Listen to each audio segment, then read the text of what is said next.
Antoine Griezmann devait-il être le capitaine de l'équipe de France? On y répond tout de suite, générique. Ah oui, pour Ribéry qui va arriver devant Casillas. Vas-y mon petit. Il est dedans. Il est dedans. Le premier but de Ribéry. Bon, bonjour à tous. Content de vous voir pour une nouvelle vidéo. Kylian Mbappé est le nouveau capitaine officiel de l'équipe de France, donc on le verra demain soir contre les Pays-Bas, portant le brassard s'il est titulaire, bien sûr. Il y a un gros doute concernant sa place dans le 11. Mais bon, on va se demander si c'est un manque de respect envers Griezmann. Est-ce que lui a les épaules pour? Est-ce qu'il est fait pour être capitaine en équipe de France? Parce que voilà, ça fait pas mal de discussions. Pour certains, c'est d'une logique sans contestation. Je sais même pas si ça se dit. Et pour d'autres, le gamin a 24 ans. Donc bon, on va commencer par Griezmann, donc, qui a été manqué de respect apparemment pour Malik. Vas-y, dis-nous ton avis par rapport à ça. Moi, tu connais déjà le mien. Vous avez entendu Ayoub avec son apparemment. Vous avez déjà compris son avis par rapport à toute cette petite polémique où oh, Griezmann aurait dû être respecté, il méritait, nanani, nanana. Je suis désolé, mais on n'est pas d'accord sur beaucoup de choses, Ayoub et moi, mais là, on se rejoint. D'où ça sort cette histoire? D'où ça sort cette histoire de Griezmann doit être le capitaine de l'équipe de France? J'ai envie juste de te demander, Ayoub, parce qu'on avait déjà parlé de ces histoires de capitana. On vous mettra d'ailleurs le lien en vidéo sur Raphaël Varane.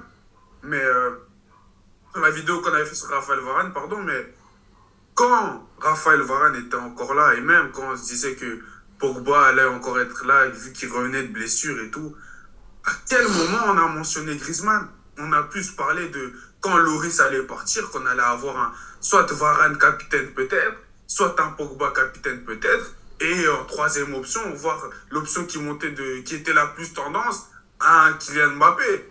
Mais à aucun moment, on avait mentionné Antoine Griezmann. On parle du capitana, j'ai l'impression, le capitana, c'est devenu quelque chose qui, comment dire, c'est de la charité, on le donne juste parce que voilà, il a fait de très bons services avec la France. Maintenant, moi je dis pas que Griezmann n'a pas fait de très bons services avec la France. Pour moi, contrairement à Ayoub, Ayoub sans dire que je vais l'attaquer, mais je veux dire que pour moi, dans ceux qui ont apporté le plus en équipe de France en termes de légende, juste dans la sélection française, Griezmann a beaucoup d'arguments pour dire qu'il est facile dans un top 3 vu tout ce qu'il a fait, ne fût-ce qu'avec en équipe de France dans toutes les compétitions. Mais le capitana, c'est pas quelque chose qu'on donne juste pour ce que tu as pu faire sur le terrain. Ça va bien au-delà de ça. C'est pour ça que même la discussion où tout le monde on donne notre avis sur tout dans le foot, mais où on a cette arrogance, si j'ai envie de dire comme ça, de dire oh lui il doit être capitaine, lui il doit être pas capitaine. À la fin de la journée, être capitaine, il y a beaucoup de facteurs. Il y a l'expérience, il y a la manière dont tu parles dont tu communiques avec tes coéquipiers, la manière dont tu peux les motiver, la manière dont tu es un leader d'homme. Mais déjà, nous, à aucun moment, on a vu ça de Griezmann. Je dis la vie publique en général, que ce soit dans les documentaires ou quoi que ce soit, parce que maintenant, nous, pour juger, pour dire que oh, lui, c'est un bon leader d'homme, c'est un capitaine, on va ressortir ce que Benzema a fait contre Liverpool. Calme les gars, calme. Oh, ça c'est un leader d'homme, oh, ça c'est un capitaine. Ou bien on va ressortir le documentaire de l'équipe de France, ne fût-ce qu'en 2022, Kylian qui a parlé dans les vestiaires. Allez les gars, on peut le faire, faut pas abandonner. Oh, lui c'est un leader d'homme. Non, ça va plus loin que ça, être un capitaine. C'est savoir relier, comme je l'ai dit, avec tes joueurs, c'est savoir être ce point de relais entre ton capitaine, entre ton coach et les joueurs, la manière dont tu vas les aider à se pousser, tout simplement. Parce que être un capitaine, être un leader, c'est pas toujours crier dans le vestiaire, parler le plus fort. D'abord, des fois, c'est juste être un leader, par exemple, comme on dit. Donc, ça vaut beaucoup plus loin que ça. Et la personne la plus adéquate pour ça, c'est la personne qui voit comment est le joueur pendant 6 années. Parce que Mbappé est arrivé en équipe de France depuis 6 ans et Griezmann est là depuis beaucoup plus longtemps. Donc Didier Deschamps a pu voir entre ces deux-là qui relie le plus avec les joueurs. Mais maintenant, je ne vais pas aborder le cas Mbappé, mais c'était juste pour dire que je ne comprends pas cet aspect de disrespect de Antoine Griezmann, de ci, de ça. C'est pas parce que tu as fait énormément de chance sur le terrain que tu as été un élément important sur beaucoup de compétitions pour la sélection. On doit te mettre capitaine par charité. Non, c'est pas comme ça que ça fonctionne. À quel moment on a entendu que Griezmann est un leader d'homme? Même à l'Atlético, j'ai presque jamais vu Griezmann être capitaine. Même en coupe, par exemple. Pourtant, on le voit avec certains joueurs. Même Rashford a déjà été capitaine de Man U. Mais bref, c'est tout ce que j'avais à dire par rapport à Griezmann. Même si, contrairement à eux, moi, je respectais énormément ce monsieur. Commence pas à manquer de respect aux gens à ma place, s'il te plaît, je le fais déjà assez. Non, ouais, t'as été assez complet. Griezmann, c'est un joueur fantastique en équipe de France qui a fait de très belles choses et tout, mais comme tu l'as dit, les discussions, pour moi, le mec où c'était légitime, où c'était normal, c'était Pogba, et je pense que tout le monde est d'accord là-dessus. Vraiment, c'est celui qui faisait l'unanimité, puisque tu parlais de documentaires. Nous, on a vu dans les documentaires en 2018, 2021, c'était le seul mec qui avait vraiment la tête d'un leader, d'un capitaine, mais bon, si le mec il joue une fois par an, ça va être difficile. Donc c'est normal que faut redistribuer les cartes. Juste pour terminer sur Griezmann. Moi justement, je me voyais déjà venir ici, faire une vidéo, crier sur Didier Deschamps. Pourquoi t'as pris Griezmann? Pourquoi? Parce que pour moi, il allait prendre Griezmann, puisque c'est dans cette philosophie des Lloris et des Varane, des mecs qui vont pas trop crier en conférence de presse, qui vont dire ce que le coach veut, qui vont faire une ou deux blagues, qui vont avoir le beau sourire, et c'est tout. Donc je pensais qu'il allait plutôt le prendre lui. Après, le mec, est-ce qu'il est rassembleur? Je pense pas que c'est le mec qui rassemble tout le monde. Je pense que c'est un mec peut-être aimé par tout le monde. Mais est-ce que c'est vraiment un mec rassembleur? Est-ce que c'est un mec, quand il crie dans les vestiaires, t'as des frissons? Je pense pas non plus. Est-ce que c'est un mec qui va rester là hyper longtemps? Non. Donc c'était peut-être, certes, pour certaines personnes, il fallait garder le flambeau un petit peu, puis le donner à Kylian Mbappé. Et pour partir directement sur Kylian Mbappé, il y en a beaucoup qui pensent que c'est assez tôt. Je déteste faire ça, mais pour le comparer à Ronaldo et Messi, Ronaldo l'avait à 23 ans et Messi à 24, ou l'inverse. Même Lloris l'avait à 25-26 ans. Les capitaines en sélection, c'est autre chose. C'est souvent le plus grand joueur de l'équipe. Et souvent, ces mecs-là sont assez jeunes. On la vingtaine, ou 25-26 ans. Messi sont le meilleur joueur de leur équipe. Si, c'est eux le porte-parole. Mahrez, c'était pas le plus vieux, pourtant plein de fois il a été capitaine avec l'Algérie. Vous comprenez ce que je veux dire? Donc, même à Benatia, quand il y avait des mecs je parle de la section marocaine, il y avait des mecs plus vieux, plus expérimentés que lui.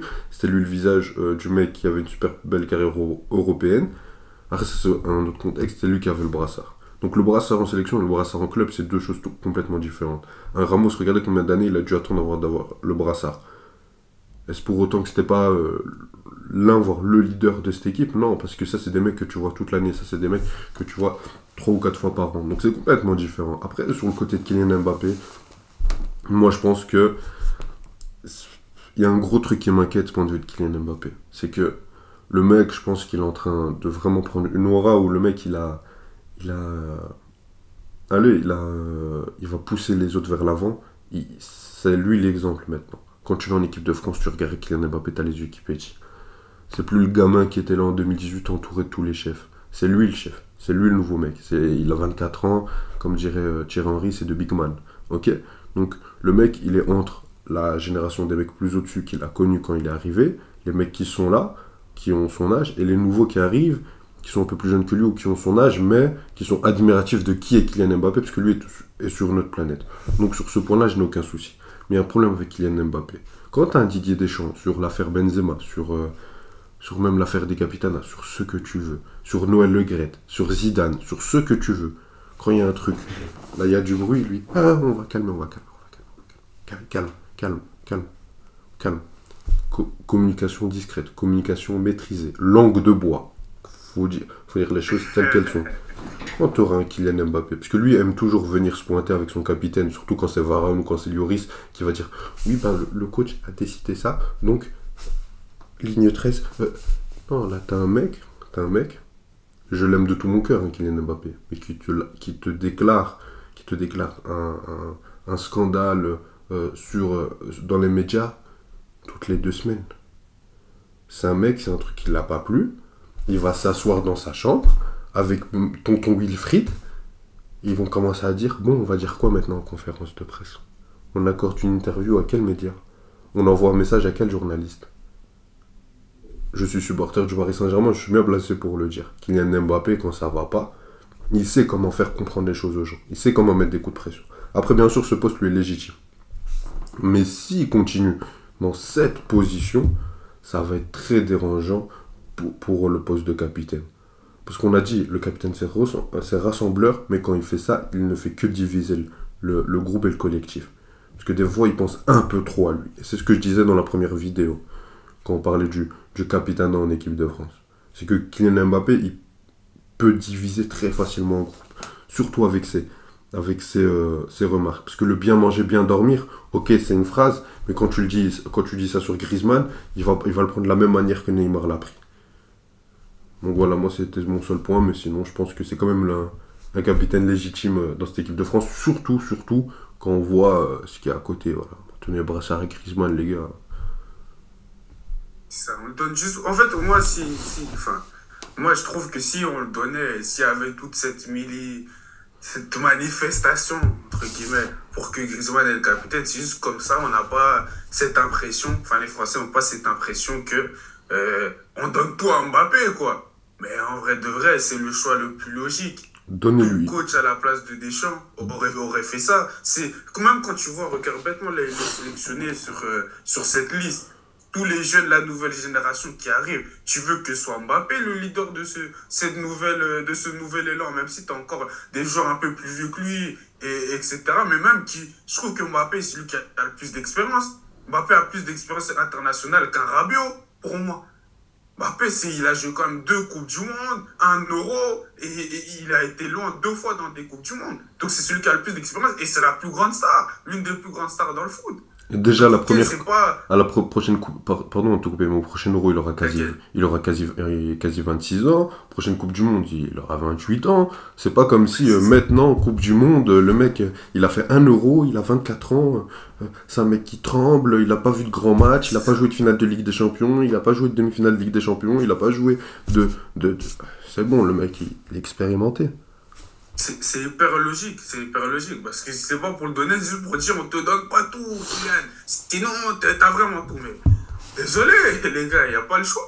Il n'y a pas le choix. Maintenant, ce sera à lui de grandir dans ce rôle-là. Deschamps croit qu'il en sera capable. Deschamps a vu des choses. Comme j'ai dit, par rapport au capitaine, quand c'est par rapport au foot, à comment les joueurs jouent, l'analyse tactique, tout ça, d'accord, on voit tous, on va dire, entre guillemets, le match. Chacun avec des avis différents, des opinions différentes. Mais quand il s'agit du capitanat, nous, on n'a pas toutes les infos. Nous, comme j'ai dit, on va se baser, comme tu as mentionné le cas Paul Pogba. Si on n'aurait pas eu le documentaire en 2018 sur quand ils ont gagné la France, peut-être qu'on n'aurait jamais su que Pogba était un leader de cette manière dans ce vestiaire français. À part après, s'il y aurait des interviews, des témoignages comme ça. Mais c'est Deschamps qui est dans ce vestiaire, qui est dans ses entraînements à chaque fois avec tous ses joueurs et qui voit comment les joueurs parlent entre eux, qui voit qui arrive à les rassembler, qui voit qui arrive à les motiver, qui voit qui vient peut-être à l'entraînement en avance, qui pousse les entraînements un peu plus loin, qui pousse l'esprit de compétition. Je veux dire, c'est le coach, les staffs, ceux qui sont à l'intérieur, qui voient le mieux ça. Nous, notre avis, il est encore moins légitime, j'ai envie de dire. C'est pas ça, c'est qu'il est biaisé par rapport aux peu de choses qu'on voit. Nous, on voit pas tout. Mais il est biaisé par rapport aux peu de choses qu'on voit, parce qu'on n'a pas tout pour être... Après, je pense que, quand même, si c'est par exemple pour déterminer un capitaine entre Benzema et Mbappé, je pense que là, tu as des discussions entre Pogba et Mbappé, ok. Entre Griezmann et Mbappé, les gars. On va pas rendre la vidéo plus longue pour ça, arrêter de manifester pour le 49-3, laissez Kylian Mbappé tranquille. S'il vous plaît. Non, mais sois sérieux de lui. C'est pas le plus grand fan de Mbappé. Si, sportivement, oui, mais dans sa com et tout, il mérite 2-3. Bref, je veux rien dire parce qu'on le voit en interview. Bref, de toute façon, demain, match de l'équipe de France contre les Pays-Bas pour cette première journée des qualifications à l'Euro 2024, qui sera débriefé avec le Belgique-Suède également en première journée de ces qualifications, le samedi matin, directement, vous réveillez. Débrief ces 2 matchs, on parlera du match de Griezmann s'il est titulaire, du match d'Mbappé, du match de la Belgique, de Roméo Lavia, on a hâte. Un grand merci à vous. Quelque chose à ajouter, Malik? Non, ce sera tout pour moi. Merci à toi, Ayoub. À part de liker si ça vous a plu, vous abonner, activer la cloche pour ne rien rater.